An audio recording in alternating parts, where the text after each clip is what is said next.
Ladies and gentlemen, welcome back to the Shirtless Plantain Show. This is the Copa America edition. Today you have me, Tosin, your host, alongside Dean. How you doing today, man? I am good. How are you, bro? I'm fantastic. Fantastic. Copa Good to hear. America has been treating me well. Life's good. Can't complain. Let's get That's started. Let's talk about Canada, Peru. My biggest takeaway from this game, and I'd love for you to interject whenever you feel like it, the red card changed the game. Obviously, red card changes game. I think that'll be the theme of this podcast, but yeah. Yeah, Copa America, man. A lot of very lenient refereeing. I think we've seen the same in the other tournament going on this summer too in the Euros. Just referees sort of just letting things go, and players get a little intense about that. Players get a little passionate, and it's changing games, And this was no exception to it. But ultimately, it took a goal from a guy. I still don't know if he really exists outside of Fabrizio Romano's tweets. Jonathan David got the goal in the 74th. The big headlines were also refereeing related. There was a VAR check for like a header. Not a header, a headbutt from a Peruvian player to, I think it was Schaffelberg for Canada. I'm not sure who it was. Yeah. But he headbutted him, and VAR took a look, and they didn't do anything about it. So I guess, you can bring your machete to the field if you want in Copa. It's great. Then the assistant ref collapsed from dehydration. Like, bro, it's summer in America, man. Global warming is a real thing. You gotta get your Gatorade and get your electrolytes in, buddy. Like, for those of you guys coming in 2026, learn your lessons now. Don't be the next example. But good for Canada, man. They look like they're going to progress out of this group. We'll see how they do it. But Jesse Marsh, impressive so far. I wouldn't say they were as good in this game as they were against Argentina, which is weird because Peru is way weaker competition. But they were good enough to get the 3 points. I actually thought Peru were better, red card or not. So good for Canada. Yeah, I mean, Peru's still trotting up Paulo Guerrero, and he's 40. So, yeah. Bro, that nigga older than me. Yeah, and the only thing I can also take away is Schaffelberg's decent. So, he's benching Tajon Buchanan, who plays for Inter. So, well, that's the MLS for you, baby. yeah. So, other game, Argentina-Chile. This was a street fight. It was an absolute dogfight from the beginning. What I took away from this is that at Messi's big age of 37 years old, they still respect the shit out of him to the point where they're having 3 or 4 players on Messi. They're like, fuck y'all. We're focusing on him. We're gonna boot him to the high heavens. I mean, that's what's necessary. I mean, he's still, no matter how old he is, he's still probably one of the top 10 most dangerous players in any league, in any sport in the world, really. You just don't lose just because you've lost your elite physicality doesn't mean that you lose the brain or you lose the technique, so he's still a very dangerous player. And, it's kind of I wouldn't say it's a shame because I don't feel like Argentina truly rely on him. They're obviously much better with him. But, he had to take a break during the game to get his groin massage, because he's not fully fit. And I suppose players are never really fully fit at this stage of the season after they played a league competition and they're playing a summer competition. But Argentina were comfortably dominant in this game, even with how intense it was and the basketballs. And, like the start of this game was probably the most intense start to any game I've watched this summer. It was just derby, classical type vibes, just kicking each other. It was great. But when you step back from the intensity and really look at what happened in the game, Argentina were kind of dominant throughout. And it's a shame for them, but it took until the 88th minute for them to settle the game with a goal from Lautaro Martinez, So good for them. They've qualified from the group. I believe they're going to rest Messi for the last game to help him, recover from that groin a bit. But Argentina is doing what we expected of them. Garnacho's going to start, so I'm excited to see my son. So we'll see. Good shit. 2 questions for you. Well, one's a question. The other one is a statement. I'll go with a statement first. I know Chile are down bad because they called up Ben Burns Diaz. He is from like the Blackburn area in England. I've never seen Chile call up an English person ever in my life with broken English, broken Spanish. So that's how I know they're down bad. Second of all, Lautaro Martinez. You and I are very familiar with him because, Inter fan, and I watch a lot of Serie A. I think in a weird way he's underrated, but it also makes sense why he doesn't start for Argentina because he doesn't pull up the trees like he does for Inter. But I think going forward, what do you think? Do you think that Julian Alvarez should start over him, or what do you think going forward? I don't know, man. National teams are tricky beasts. I mean, I feel like we're having the same kind of conversations about 20 different teams right now. Yeah. Should Harry Kane start for England? Yes, he should. Should Kai Havertz start for Germany? Yes, he should. And I think the same holds here. Unless Scaloni sees something in training that he likes, I like the idea of Lautaro Martinez coming off the bench. I think before Alvarez sort of established himself in the team, I believe during the last World Cup in Qatar, Lautaro was the starter. And at the time, he wasn't fit, so he didn't look good during the games. And Alvarez stole the spot, So I don't see any reason for him not to get it back if Scaloni feels that way. But I don't think either one of them is that important or that crucial to what Argentina does that it's a real decision for Scaloni to make. Just play whoever is playing best in training, For and sure. sub the other guy on the hour mark. For sure. Ecuador, Jamaica. This game should have been played in New York, not even in MetLife. They should just play this shit literally in the middle of Brooklyn and just have it right there. The bodega.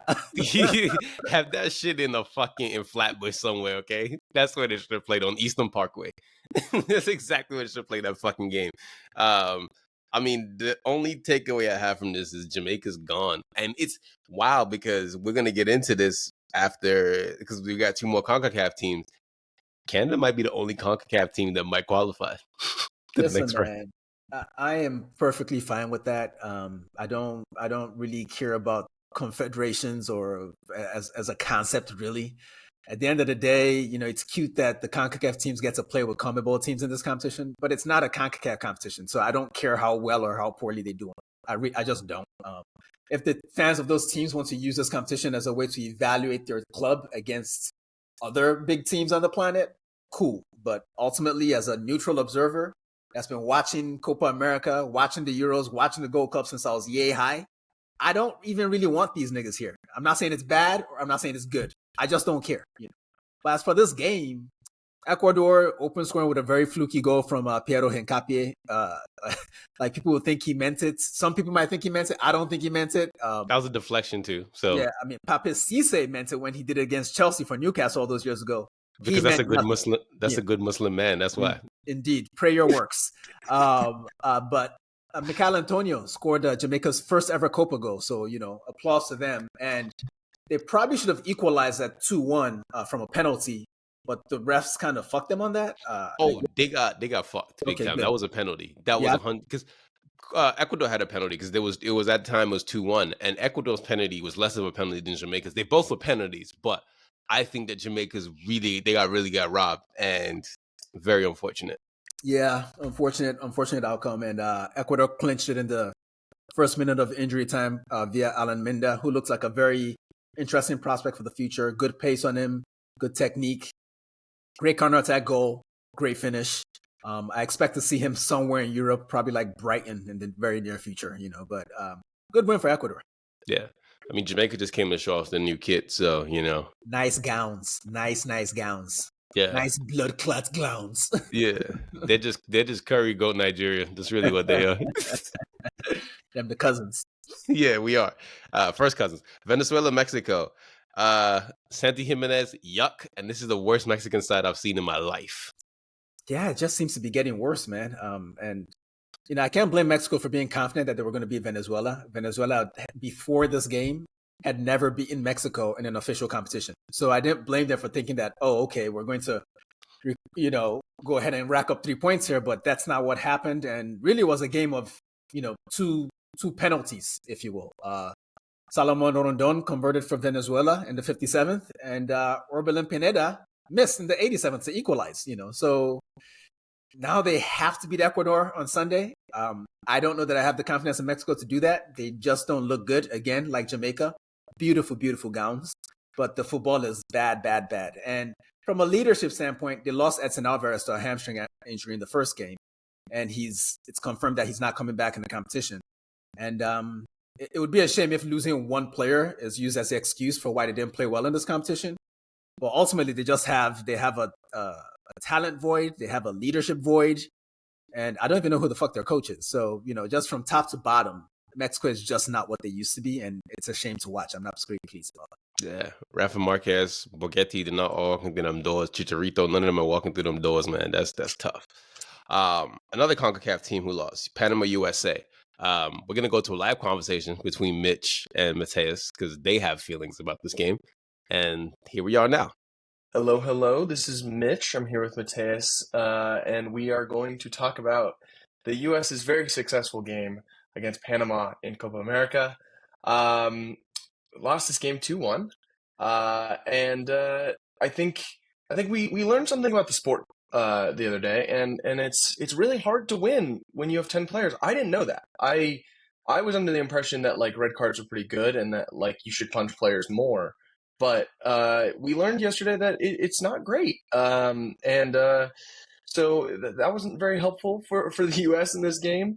But I'm going to throw to you, Matheus. I know you wanted to just kind of run through players from this game, and so we're going to do that. Yeah. Oh, I guess I'll start off the top. You already mentioned the red card. Tim Weah, 18th minute. He takes a swing at him, misses the first time, decides he's going to punch him in the head a second time, deliberately. You know, like not even like, story of the moment. Like, no, you missed once. You missed the first time. You went on again. So Tim, what the fuck? Your dad taught you better? I'm sure. We don't even have to talk about Tim. I'm going to go back to front. Matt Turner should have been a penalty on him, I think. I know that people disagree on that. I think it should have been a penalty. On the one where he goes up and gets wiped out? Yeah, he gets wiped out, and people are saying Jedi push in the back. No. I think it was Guerrero up front. He just kind of clobbers him and runs into him. He's not playing the ball, and Jedi's not pushing him. To me, that's I'm sorry, not a penalty, but a red. I'm sorry, a foul. Excuse me. That's where I was confused. You said penalty, and it threw me off. I completely agree. I think that it's when a goalkeeper's up in the air, it's completely reckless to run into him. I think that the Panama player's his eyes on the ball, which I think maybe saves him. Even if he's not necessarily going for the ball, he runs in the goalkeeper while his eyes on it, so he's not looking at Matt Turner. But it's still unbelievably dangerous, and we see that with the fact that Matt Turner had to be subbed out at halftime. If he's not like eye on the ball or whatever, he must be like the worst. If he's a baseball player, worst center fielder ever, because he's not even close to it. Right? He's not even fucking close to it, and Matt's already got the ball in his chest, pretty much. Like that's a foul. That to me is at least a yellow, if not red. Sorry, I said penalty, man. I'm too amped up. After Ethan Horvath comes in, he should have saved the goal. He looked not great. Ethan Horvath, not great. Jedi Robinson, gonna give him his flowers. One of his best games in a USMNT shirt, I thought. He's been sensational all the past 4 games. 3 of the past 4 games. Really, really good performance from Jedi. Ream and Richards, iffy, I would say. Richards particularly weak at the beginning, controlling the ball, passing out the back. Ream, I have no real comments, but Richards probably needs to show something. Scally had his moments. Scally, I'm not going to critique too hard. Scally had that one cross into Pulisic that was really, really dangerous and just barely offsides. But Scally, nothing too much to say here. Now we get to the midfield. Reyna subbed off at halftime. Whatever. Not his kind of game. Tyler Adams. We need to talk about Tyler Adams. After we go down a man, right, we're absorbing a lot of pressure from Panama. Like, really, like, natural, fair enough. You know, we're playing a 4-3-2. When we finally get the ball back, it's time to slow down. It's time to control. And it's time to, like, let's take the reins in a bit and, like, keep the ball so we're not absorbing pressure for 70 minutes. And this man decides to dribble directly at the Panama defense like he's Yunus Musa trying to break pressure, start a counter. And then we lose the ball again. This is around the 30th minute. This is after we concede, which was also his fault for going in way too hard on the player, leaving West really exposed. And all of a sudden they get a shot from zone 14 at the top of the box. Just not composed. Not composed. I don't care how dedicated you are, how much of a tackler, how much of a warrior you are, how much fight you have. If you're not going to keep your head in a situation where you need to slow down, get your blood pressure down. And if you want to be the captain of this team, you have to be in control of your decisions, take a breath, and pass the ball short to somebody who can, like, to Gio Reyna, right? To literally anybody. Really disappointed in Tyler Adams. And I'm glad he got taken off at halftime and he has the injury restriction, because it would have been so much worse in the second half with him. McKennie, anonymous, and we'll get to the post game thing after where he's at the hookah bar, because I know people are fine with that. I'm not. Quick, I wanna talk about that real quick. Let's talk about it now while we're talking about West. I I'm at a point. I think we differ in this opinion. Obviously a hookah bar is a little bit different than if he was just like at like a normal restaurant. If he like doesn't start against Uruguay and it was because he breached team rules to do this, fine. Okay, great. He's being correctly like disciplined for this. But if he was allowed to go out and like go have dinner after this game, that I don't have any problems with because athletes are humans, and just because you had a bad day at work doesn't mean you shouldn't be allowed to go have dinner with people. Like that shouldn't disqualify you from being able to like blow off steam, enjoy your life. You shouldn't be just in timeout because you happen to be a professional athlete. That's not how any job in the world works. So I don't have a problem with him going out after the game. If he's like hitting hookah and like genuinely like doing that kind of stuff, like yeah, maybe I have a little bit more of an issue. Or if he broke team rules to do this, yeah, I have a little bit more of an issue. But as far as we know, like I don't have much of an issue. But maybe I know you have a different opinion about that. If kids are listening, to turn this down. I don't give a shit or fuck what like your day job is. If you do this at Juventus, go like I don't care at your club. I get that. That's your job. Juventus is your job, right? You blow off steam after work, whatever. You lose midweek to Sassuolo. Go to the hookah lounge with your friends or whatever. Chill out. Have your life. You are playing with the U.S. national team. This is your job. Your coach is about to get fucking fired on Monday if we lose to Uruguay. A large part of this is your fucking fault because you've been out of shape these past 4 games, not running. During the second goal, like your turn, I don't think it was the first, second, whatever. He's like not running. He's not tracking back. He's not getting in front of balls. Wes, buckle the fuck down. Stay in your fucking hotel room. Get your shoulders rubbed by your girlfriend. Get relaxed. Have a glass of wine, whatever. Wind down. Do whatever you need to. Don't go fucking out and smoke hookah.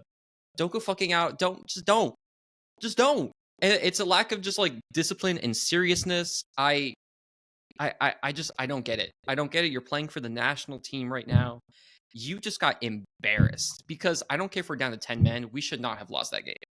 This is embarrassing. You don't do it. Just don't do it. It's not that hard.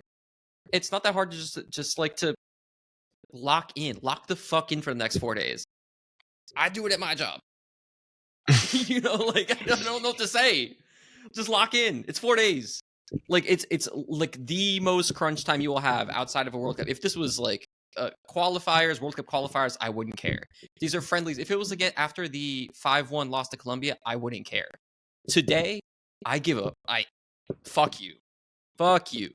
Next, Pulisic. I run through these last few quickly. Yeah. Pulisic, nothing really to say. This wasn't a game for him. Playing him in a 5-3-1 at the end wasn't his problem. Although he should have blocked the second cross for the second goal. Balogun, sensational. Man of the match by far. Deserved the man of the match. I'm sorry he had to take a picture of that photo. Sensational, all game. And Greg, Johnny, Pepe, all the other subs, I don't really care. Cameron Carnificers, I don't care. I will criticize Greg immensely for taking out Reyna and putting in CCV, conceding the 5-3-1. We don't have to concede. We are better than Panama. We can play a 4-3-1 or 4-3-2 or a 4-4-1 and beat these guys holding the ball with 10 men. We can do that. We are capable of doing that with the players we have. And conceding possession and bunkering for an entire half is coward shit. Coward shit with this team. Trust your guys. And I put a little bit of that on Adams being so amped up at the end of the half and like creating such a situation where we were receiving a lot of pressure through in the half. I think that Greg lost confidence in the team because of how we played at the end of that first half. Okay, that's enough from them guys. Talking too much. Don't give a fuck. I mean, they seem really upset about all this shit, man. Like these motherfuckers are some patriots. Like they're really American. They expect so much from their guys. I'm pretty sure at some point they would have gotten to some of the racial abuse stuff that happened with the players after the game. And honestly, I'm gonna sound very cynical when I say this. Obviously, it's bad. Obviously, nobody wants this. But I'm of the opinion that people in the position these players find themselves in, I mean, they live very privileged lifestyles. They make a lot of money. That doesn't mean they're not human beings that don't have feelings, that don't deserve to be treated with respect. But there's also an argument that, hey, listen, man, there's really nothing we can do about stopping this, at least for now. And I'm not saying people shouldn't complain about it, but if I happen to be in their position, guess what wouldn't be open on my Instagram and Twitter account? My DMs or my comments. Like, I'm not trying to socialize with none of these crazy people on the planet. I'm just focusing on my job, going home, chilling with my family. They're going to be out there. You don't have to see it. Don't expose yourself to it if you can help it. That's my only suggestion on that one. But otherwise, the U.S., man, I think you're of this opinion, Tosin. I just think the fans have unrealistic expectations of their team. Can I wax lyrical about that real quick? Please, drop some bars, nigga. Because I'm wearing my club youth soccer jersey for a reason. I did this on purpose. Yeah. And you should go to the SPS store and buy that. But this is what I wore for my club team, right? I think that the U.S. fans have very unrealistic expectations about their team, right? And I understand the fire Greg Berhalter because I was never with him in the first place. I saw immediately when Tim got the red card and they lost, they were like, oh, it's all on Greg. I'm like, listen, they're playing for 70 plus minutes with a guy down, right? You're not your body's gonna tire. You're talking about why did it take off Balogun? He's tired. He's running around all day. Wonderful. Other guys are tired. Huh? Wonderful performance, by the way, Balogun. Yeah, wonderful. Great goal. I think that USA fans, because they now have a lot of players playing here, which is great, they think because these are players at these levels that they should be at another level. I'm like, listen, you guys take a lot of these teams for granted and you guys think these teams suck. I know you're not watching South American qualifiers because if you did, you wouldn't be talking about the Bolivians and these people of the world the way that you talk about them. Because I'm seeing before the thing, we should get to quarterfinals, we should get to semifinals. What makes you think that's where you should be? It's a very talented team, but the same breath, Baila, relax. Like, you're still coming up in this sport. And it's like a lot of people, like, for example, what I'm seeing stuff on the timeline where, like, they're mad that Weston is going to get hookah bars. I'm like, listen, I grew up in the era where Mario's leaving Barcelona to go home to go party in Brazil, okay? The hookah bar is nothing compared to bunga bunga parties. So, you guys are getting a good education into understanding the world of football is very, very wild. And loss is going to make you grown because I cried when Nigeria lost to Denmark 4-1. I cried when Nigeria lost to Cameroon.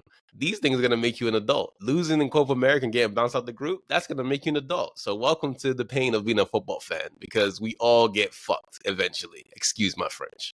So that's the only thing I want to say is welcome to adulthood.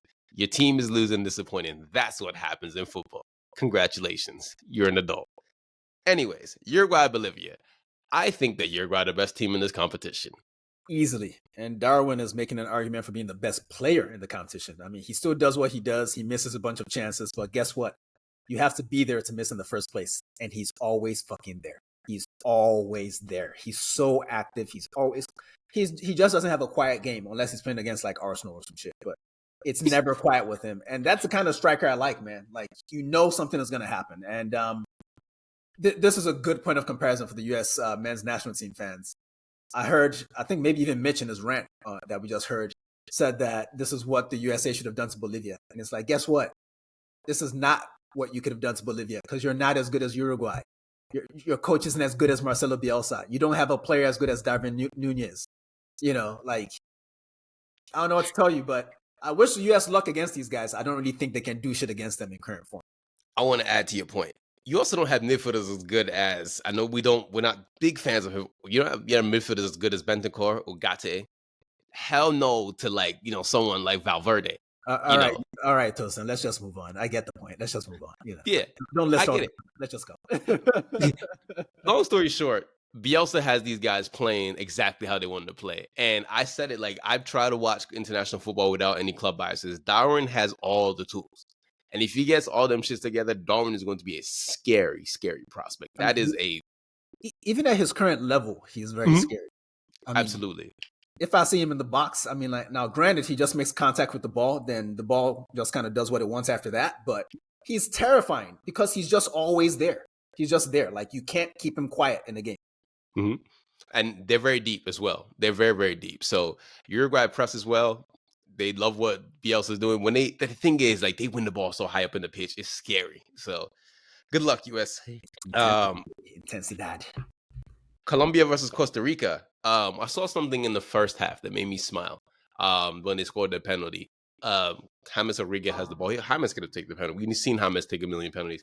He let Luis Diaz take the penalty. And for me, I was like, that's why he's the captain, because he wants his players to like get their confidence up. And he's just sitting there and just being the general, just distributing balls. He's the one that assisted for the third goal. So James is a good leader for them, man. I mean, I guess, but talk about a motherfucker that never fully fulfilled his potential. But that's a longer conversation for another day. But I think in our last Copa episode, I kind of skipped over them as a favorite because I wanted to give that fourth spot to the US, and obviously that was fucking dumb. This is arguably the second best team we've seen in the competition. They've played even better than Argentina so far. I think it's Uruguay, then it's them, and then it'll be the team we're going to talk about next. But fantastic game from them. Nice penalty from Luis Diaz. Great header from Davinson Sanchez, who put up is it John Lukumi's jersey after the goal went in. And I'm thinking to myself, like, listen, man, if you take my spot in the team because I got injured, don't do the tribute to me. Let someone else do the tribute to me, because I'm going to feel like you're talking shit on the low. I'm not into that fake brotherhood shit, man. And John Cordoba, a lot of Johns with the H in the wrong spot for Colombia. But yeah, they look great in this competition. Don't like the jerseys, though. A little too cartoonish. Too much bright primary color shit going on. I know those are their colors, and I know they usually have some nice jerseys, but there's just something about this combination that I'm like, Adidas, chill. But yeah, they might do this thing. It looks like some real Hanna-Barbera Cartoon Network stuff. It's too much, bro. It's too much. And the last game of the day, of the round 2, Brazil 4, Paraguay 1. Brazil finally decided to be Brazil, and it all started because Vini decided, I'm that nigga. I'm better than all of you, and I'm going to start doing rainbows in the middle of the pitch because I don't give a damn. So yeah, it's it's really nice to see a player that is probably the main candidate for the Ballon d'Or this year. Finally, I mean, this was his coming out party in a Brazil jersey. He's never played this well for Brazil ever. Mm-hmm. Yesterday, we're recording this on a Saturday morning. Yesterday was just great. It was great to see a Real Madrid Vini play for Brazil finally, and his effervescence essentially infected the team, and everyone else sort of stepped it up a bit more. Like, it wasn't a perfect performance by any means, but we saw many passages of play that were like, that's Brazil. Or that's what Brazil should look like, even if the jerseys are still shit, but whatever. I've already bitched about that. But just the combinations, that first goal for me, because that is my favorite kind of goal, because I'm a big, this is a team sport guy. I like when a lot of guys touch the ball before the ball goes in the net. I mean, that goal was just beautiful, man. Like, and he didn't quite round the goalkeeper, but he almost did put it under the keeper. But the intent was the same, and Paqueta had a very interesting game, missed the penalty, scored a penalty. So I know that the people on Paqueta Island cashed out last night for show, man. Like, Betway is that way. Hey, that way. Yeah. And Savio scored a goal on a rebound. I think that was probably his debut goal for Brazil as well, because I know he hasn't had a lot of caps yet. But yeah, great performance. I don't know that they've cracked the formula just yet. We'll have to see in the next game, see how they're playing their next game to decide if Dorival Jr. has figured out a good midfield combination, because I think Paqueta on top of a 3-man triangle of Paqueta as sort of like the 10, what's his name? Bruno Guimaraes as the midfielder that, the 8 that goes back and forth, sort of like the box-to-box guy, and Yao Gomes from Wolves as the 6 that just kicks people and doesn't get yellow cards. It works on paper, and it worked in the game against Paraguay. And before we move on and end the pod, I want to give a quick shout out to number 3 for Paraguay, Omar. What's his name? Omar Alderete scored their consolation goal. Beautiful finish. Just a generally good player. Vini made him look stupid at the end of the first half when he didn't get that ball out of bounds. He was trying to keep it in bounds, and Vini scored. But short of that moment, I thought he was just really impressive. Like, I saw him throughout the game, making tackles, making passes. And I was just like, who is this guy? I had to look him up. And he already plays at Getafe in La Liga. Never noticed him there because, I'll be honest, I don't spend a lot of time watching Getafe games. But really good player. But the headline from this game is that Vini is here and Brazil might finally be back, because again, every generation of Brazil has a talisman. They have that guy. And the last one was Neymar, and the next one should be Vini. And it looks like he's finally ready to take that match. Yeah. And like you said, that goal was probably the best goal outside of the first goal. That was a beautiful goal. It might be better individually, but that was a really good goal. My favorite goal for sure. Yeah. And yeah, like you said, Vini's back, man. And like, I love to see Vini just become that guy because we know he's that guy. And it's just like, yo, show it to us. And that's all we want from you. So it was great to see. And the world's a better place when Brazil's good, man. We all know that, so. Man. It's like New York. It's almost like the New York Knicks in the NBA. Like certain teams just should be good. It helps the overall vibe of everything. And, it helps the ecosystem. I said the word vibe. Yeah. So listen, Copa America, man. We're gonna have round 3 starts today on Saturday. Yeah, we have round 3 starting today. So, boy, these games are coming thick and fast, man. The football is footballing, and I'm excited to see who's going to win this tournament. Unfortunately, USA looks like Monday you're done. So sorry about that. You're hosting a tournament. You're going to get grouped. So that's tough. You got anything you want to add, Dean, before we get out of here? Yeah, the term grouped, I'm not a fan. I don't want people to say that anymore. So don't bring it back to the pot, Tosin. Don't want to hear that shit. Yeah, no, that's I said it. Who started that shit?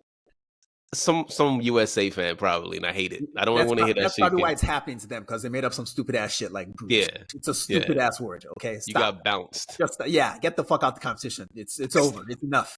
Like, stop making shit up. Okay. What Lil Flip say? Game over. Indeed. Yes, ladies and gentlemen, like we said, there are a lot of content out. Going on YouTube, going on Instagram, going on TikTok. Please subscribe. It's free to do that. Please just continue to support us. We appreciate you guys so much. We got some good stuff coming for you guys in the future. Take care, everyone. We're out. Peace. Take your shirt off.